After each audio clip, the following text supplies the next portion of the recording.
In this video, I'm going to break down the essential tools you need for basic concrete pouring at home so you can get it done right without stressing or wasting cash. Alright, first off, you're going to want a sturdy wheelbarrow to mix your concrete in. It saves a ton of time and energy. Next up, grab a good shovel or hoe for mixing that concrete properly, making sure everything's combined evenly.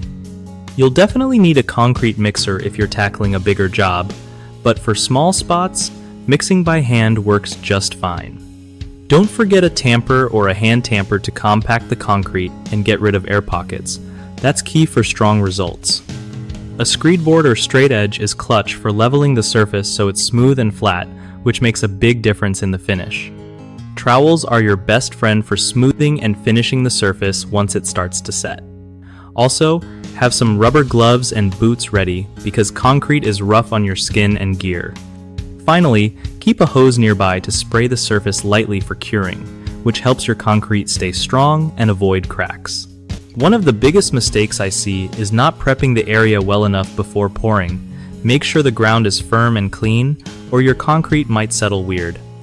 Another common issue is overwatering the mix, which makes it weak and prone to cracking later. Always stick to the recommended water amount. And then there's rushing the curing process.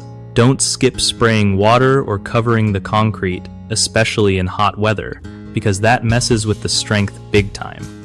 BigHomeProjects.com is pretty cool because it hooks you up with trusted local contractors who actually know their stuff, so you're not stuck guessing who to trust. Plus, for contractors, it's a solid way to find homeowners who need work done, making things easier on both sides.